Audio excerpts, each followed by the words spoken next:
Hi guys, Victoria Paxton here. Thanks for stopping back by my YouTube channel.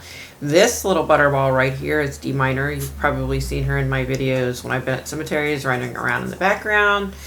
Yeah, so she's almost 10 and she needs a bath and her nails clipped, but that's beside the point. So anyway, today I'm going to do another one in this series of, connecting with people that have been murdered and crossed over. Yeah, so today I'm doing, okay, I hope I say this right. I feel horrible if I say it wrong. This little guy is so cute. Hold on, you want to get down? Okay. Bye, Frankie. Okay, so Kyron Horman, I think you pronounce his name Kyron. So someone posted his name in the comment section of one of my videos, and so let me give a little bit of background information, and then I'll talk about connecting with him and what I was getting, and then go from there. So he was 7 years old when he disappeared. He disappeared from his school in Portland, Oregon. He had a science fair at school, and apparently he went to the science fair, and there was a picture taken of him, which of course was the last picture, and then poof, he vanished. So let me just go into, okay, sorry, I have my notes here, guys, because it's impossible for me to remember, all the details that come through. So before I even tried to connect with Kyron, I was visualizing, I was seeing this woman, and I assumed it was his mother. I assumed this was his mother. I was seeing her, she was coming through really strong, and I kept getting mother, but something just felt off about this woman. I'm not, at this point, I wasn't sure what felt off, okay? Okay, so I don't feel that he's alive. I'm pretty sure, he's not alive. He's crossed over at this point. I would love to say that I thought he was alive, but I don't think so. So I was having a hard time connecting with him, and unfortunately, it happens more so with kids than with adults. But I have sometimes a hard time with children, like being able to connect with them. So it's basically like feast or famine when it comes to spirits of kids. It's either 150% or nothing. You know what I mean? It's kind of like there's really like no in between when it comes to connecting with a child's spirit. For me anyway. I mean, that's just me. Maybe not for everybody, but for me. So okay. I was able to get tons of information, but just not a connection directly with him. But I will tell you,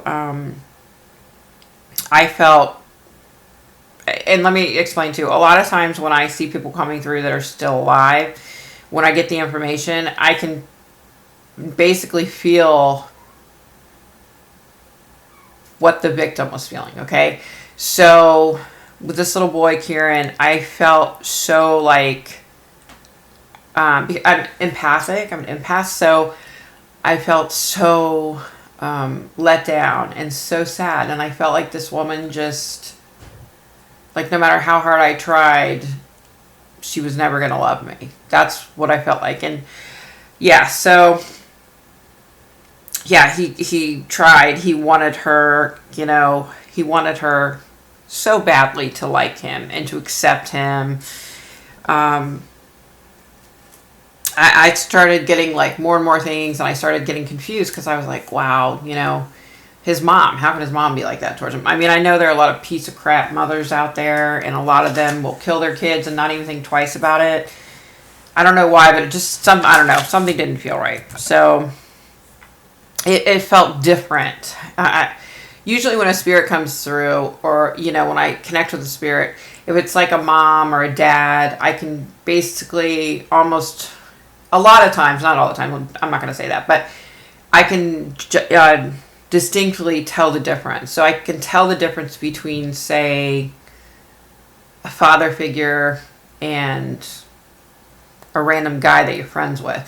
like the father figure, but a lot of times the father figure and the grandfatherly figure will come through the same, or like a close family friend sometimes will even come through like that, you know?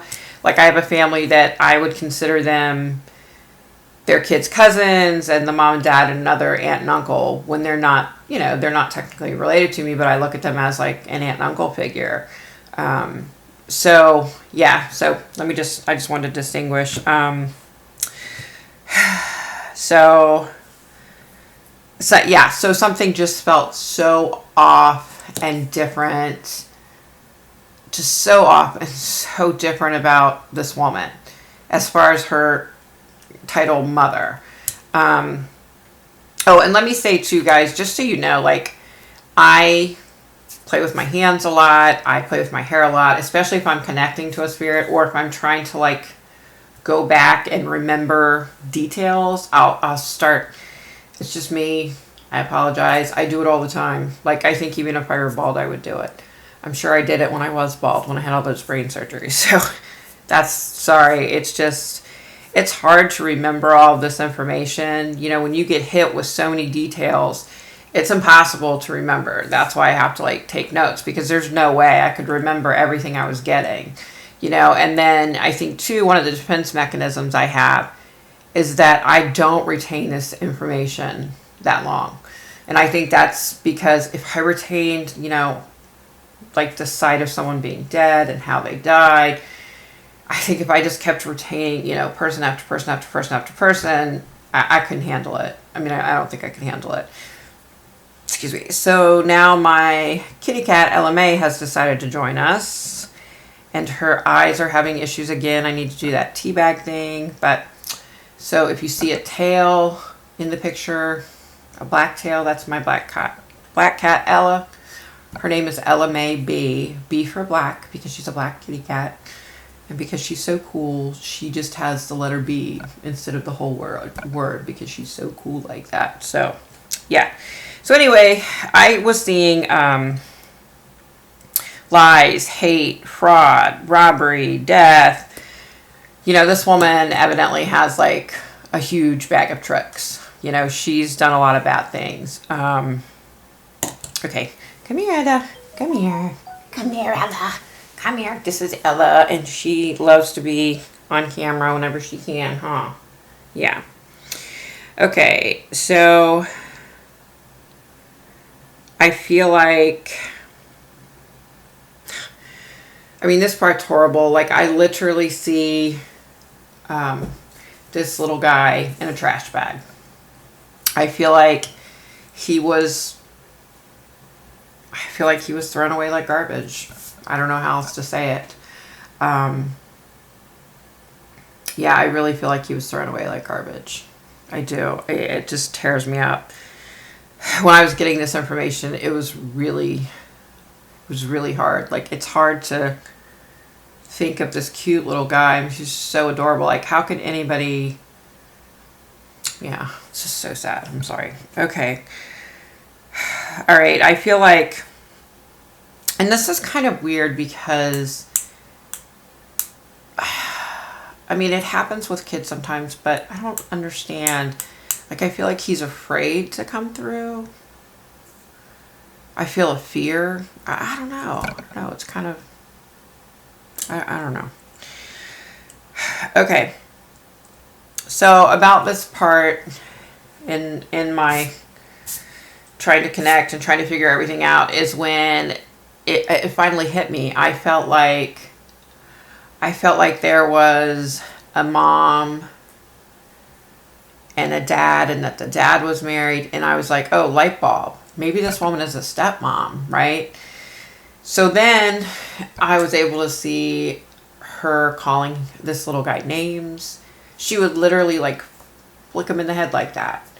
Just like go up behind him everywhere and just flick him. I just feel so bad for this little guy, because I just feel like he just wanted more than anything for this woman to love him. Like, that's all we want when we're little, right? We want to eat, we want to drink, we want to smile, we want to laugh, and we want people that love us around us, you know? And she just didn't care. She didn't give a crap, you know? I feel like she constantly ridiculed him. And the sad thing is, I don't think she did it that much around the father. I think she did it when she had alone time with him, right? But, yeah. Okay, so I feel like the dad knew that she did it. I feel like from the very first second they said that he was missing, the dad knew that his wife did it. I really believe that he knew right away. And I think the biological mom, I think she even suspected it right away. I really do. Okay. And I want to say, too, that, obviously this little guy missing isn't the dad's fault. But I do feel like he played a huge part in overlooking the things that his wife did to this child. I think there were many times when she would say something, off the wall to the little guy, and the dad would just kind of like schlep it off like it was no big deal. I really do think that he tried to cover up, not necessarily cover up, but he tried to just write his wife's behavior off, as other things. And, oh, she loves him. She loves my little boy. I don't think she did. And, okay, so then,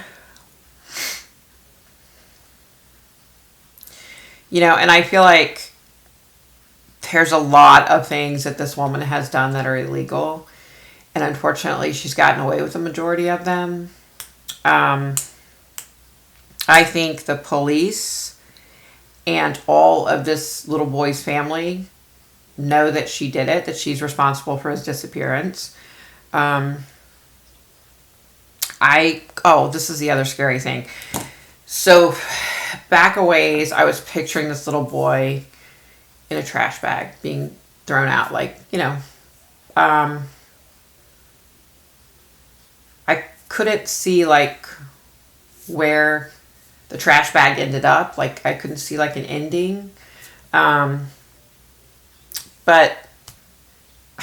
I think that this woman, I feel like she thought about how to kill him and how to dispose of his body. I think she thought about all this for quite a while. I don't think it was something that just happened. It wasn't just a quick thing. I think she figured this out. She thought about this for a long time. So yeah. I don't know. This is just such a sad case. And again, this is just my opinion. And this is just my opinion, but I do feel like, she did this. She's responsible. And I don't feel anybody else involved.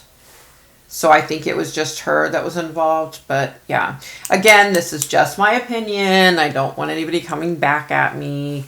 If you don't like this video, don't watch it. If you don't agree with me, don't bother. I mean, don't go down in the comments and say crappy things, because there's no reason for that, Just next, skip over my video, right? I mean, and if you like this video, please like and please subscribe first. It's free. Please like. That's free too. And I'll see you soon. Take care. Bye.